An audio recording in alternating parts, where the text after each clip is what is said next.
Juan de los Muertos, de 2011.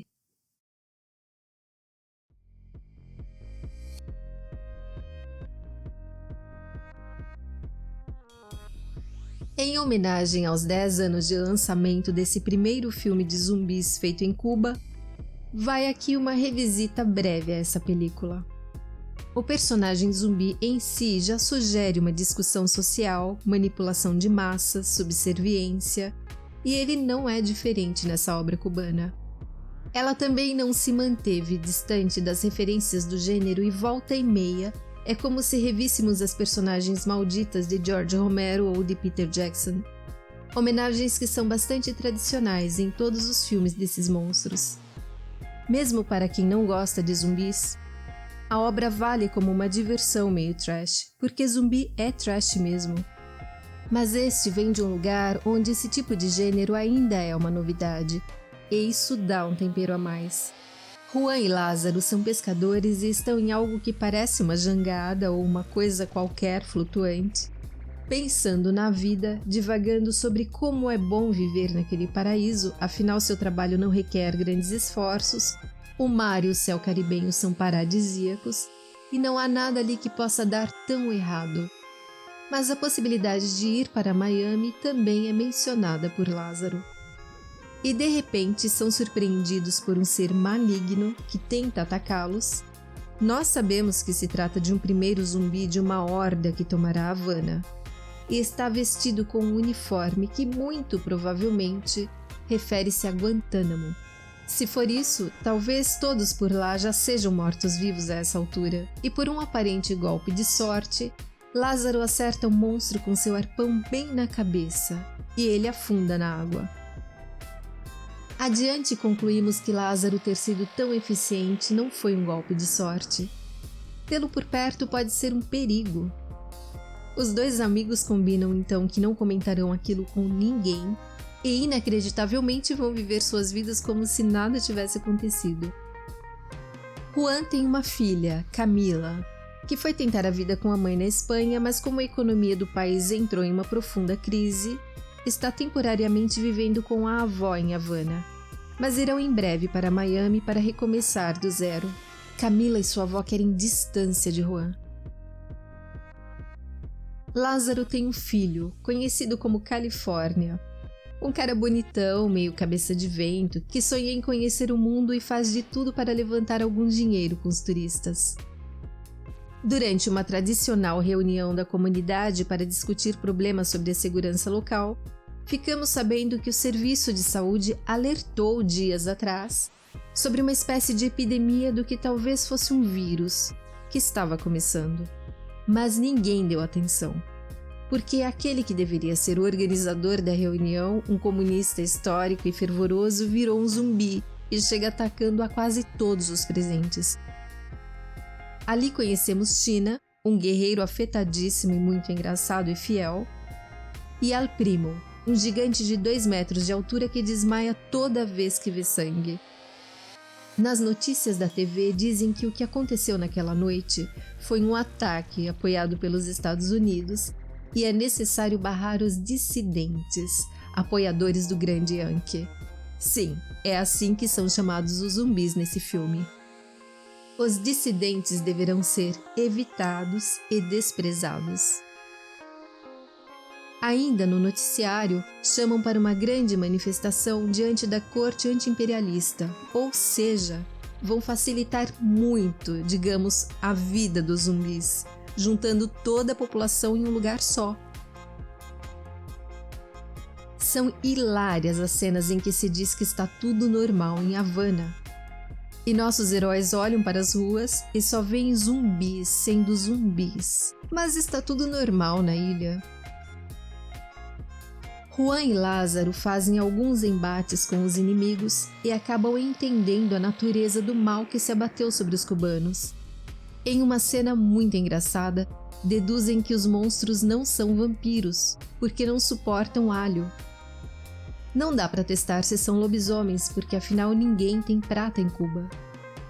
Melhor excluir que sejam demônios possessores, porque Juan e seus amigos são comunistas e, portanto, não sabem nenhuma oração.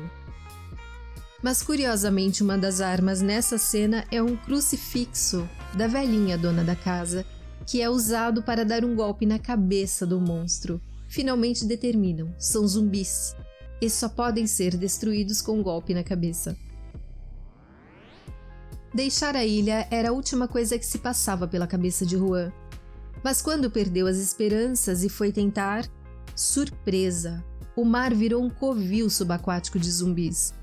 E ele pensa que é melhor desistir da fuga e tentar lucrar com o inferno que virou a ilha. E fecha na própria jangada a sociedade em seu novo empreendimento com Lázaro. É montada a empresa Juan de los Muertos, um grupo um tanto quanto curioso, liderado pelo próprio Juan, que usa um nunchaku e um remo como armas, bem simbólicos, já que os remos frequentemente ajudam a levar dissidentes para longe de Cuba. Mas Juan decide ficar e lutar, e por motivos bastante capitalistas no princípio. Eles definem a forma como o grupo deverá agir e observam que há os zumbis lentos e os rápidos, e queriam ter uma explicação para isso. Mas como em tantos outros filmes, eles não têm a resposta, e apenas se conformam. Mas como os chefes desse esquadrão são pescadores, acabam cometendo uma série de absurdos ao exterminarem os zumbis. E exterminam também alguns dos contratantes, assim como alguns desafetos. Lázaro com seu arpão é um perigo ambulante. A trupe passa a cobrar para eliminar os mortos-vivos e, como se fossem detentores de um grande segredo sobre como matar zumbis, os heróis parecem quase invencíveis.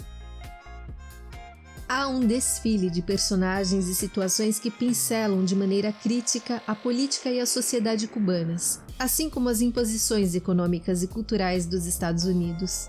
Vemos as blogueiras vizinhas de Juan, Camila, que foi para o exterior, mas não aprendeu nada, nem uma língua estrangeira, nem mesmo a dirigir, mas não suporta viver em Cuba porque é um lugar estagnado onde não há oportunidades. Religiosos salvadores de comunistas, espanhóis exploradores, a decadência da estrutura urbana e do transporte cubanos. Mas o ápice é quando Juan de los Muertos recebe um telefonema convocando seus trabalhos claramente para fazer uma limpeza no palácio do governo. Teria o El Comandante virado um zumbi? A resposta aparece bem no final do filme.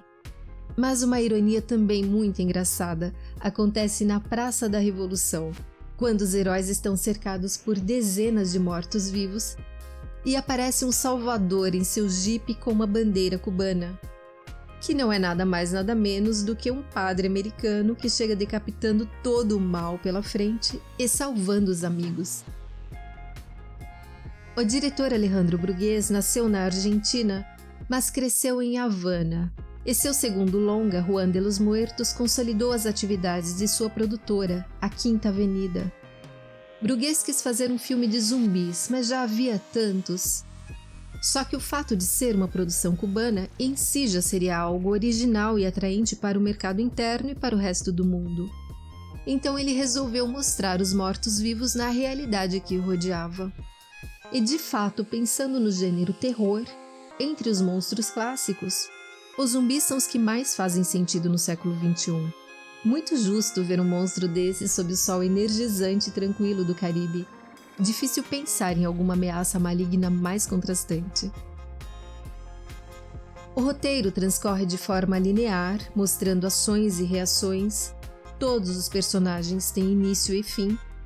Não há os irritantes sumiços de personagens comuns nesse tipo de filme, assim como não há grandes reviravoltas. Um grande obstáculo que o diretor sabia que enfrentaria seriam os efeitos especiais, que são um ponto fraco gigante no cinema cubano. Contou então com contribuições de maquiadores mexicanos e com o CGI da Espanha, que, digamos, nas destruições dos prédios ficou bem ruim. Mas há também efeitos muito bons, como a recriação de avenidas que não puderam ser esvaziadas para as filmagens e foram inseridas digitalmente e nem percebemos. Na visão de Brugués, pelo menos na época, quando as coisas ficam ruins na ilha, seus habitantes continuam vivendo como se nada estivesse errado. Ou eles usam o senso de negócios e tentam ganhar dinheiro com isso, é o senso universal de oportunidades e da sobrevivência, ou tentam ainda sair do país. Mas ele queria um protagonista que tivesse uma decisão final bem diferente dessas 3 opções.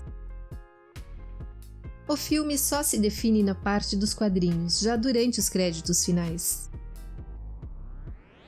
Dá para perceber que não se quis desvirtuar a imagem do país com essa produção. Ela é sincera, tem um olhar crítico, carinhoso e divertido do diretor sobre Cuba, só que usando uma comédia de terror amalucada e sem freios. O filme virou um cult e o diretor ganhou oportunidades para dirigir outras obras no eixo do terror e acabou saindo do país. Em 2021, no aniversário emblemático do lançamento, Brugués busca por financiamentos para voltar a fazer filmes em Cuba.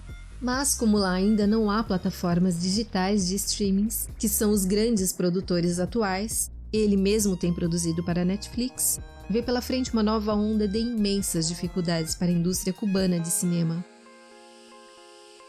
Não há uma trilha original, ela é basicamente música caribenha e música de atmosfera, mas ganha destaque com a rumba, que Juan dança com um certo zumbi, cuja letra expressa a resistência do herói contra as tentativas de ataque da morta-viva. E já no final, na forma de quadrinhos, a energia volta em clima de My Way com Sid Vicious. Se você é fã de zumbis, de cine latino-americano e de comédia, busque por Juan de los Muertos. Um bom filme para você!